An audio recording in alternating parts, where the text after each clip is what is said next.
Hello everyone and welcome to yet another GTA news video. In today's video we have some news surrounding Take2 Interactive and yet another fan-made project being struck down by a DMCA claim by Take2 Interactive. The title of the project is named RE3 and was, from what I can gather, a fan-made project for GTA 3 and GTA Vice City, so two older titles. But Take2 for the second time has decided to take down this project as they believe it breaks copyright guidelines.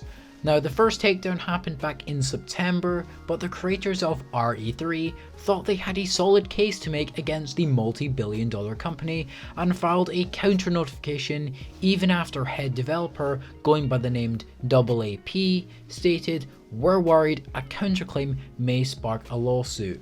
But the team behind it still countered Take2, and somehow the project ended up being placed back on GitHub, which, if you don't know, is a site where you can share programs and tools that you have created for others to download. Now, this is absolutely huge news, very big news in terms of Take2 Interactive and for groups of developers doing things like this.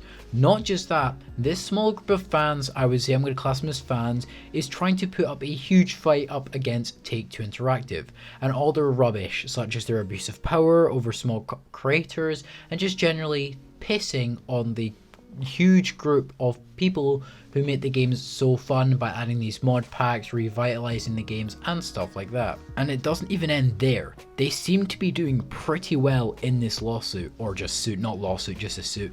The case is still currently being going on, so there is no final conclusion, but I will read out what the head dev had to say about their case.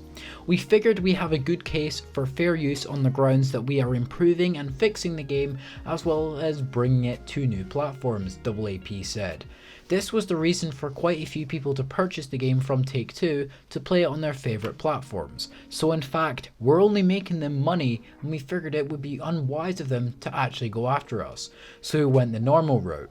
One of our team's members filed a counterclaim with GitHub, and after a waiting period of about 2 weeks or 14 days, the repo got reinstated. But there is plenty of fighting to do. This is a huge company which will stop at nothing to make an example of this group, to try and, let's face it, persuade fans and other developers and other people to not mod or change their game in any way, because that's the impression we are getting, or at least I'm getting from Take2.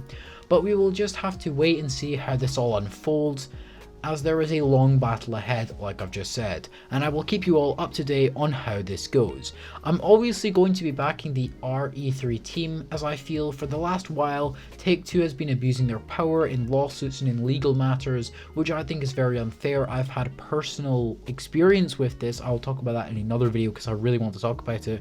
But on the other side of the coin, I do sort of get why Take2 are going after these smaller groups that are basically remastering or making changes to their older titles, as there is now very good evidence, very strong evidence actually, that we will be seeing some sort of remaster of the older titles, including GTA 3 and GTA San Andreas, in the near future. So getting rid of these fan-made projects and smaller projects may help sales a tiny bit.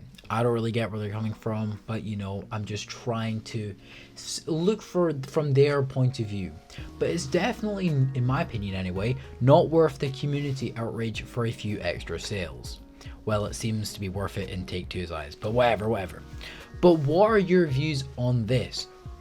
Who do you think will win this case? I'm rooting for RE3, but unfortunately I do believe with all their money and huge legal team I'm guessing, I do think Take2 will come out on top once again. But what are your views on this? Do you think Take2 should be doing this, or should they be just letting it slide? Or just let it happen?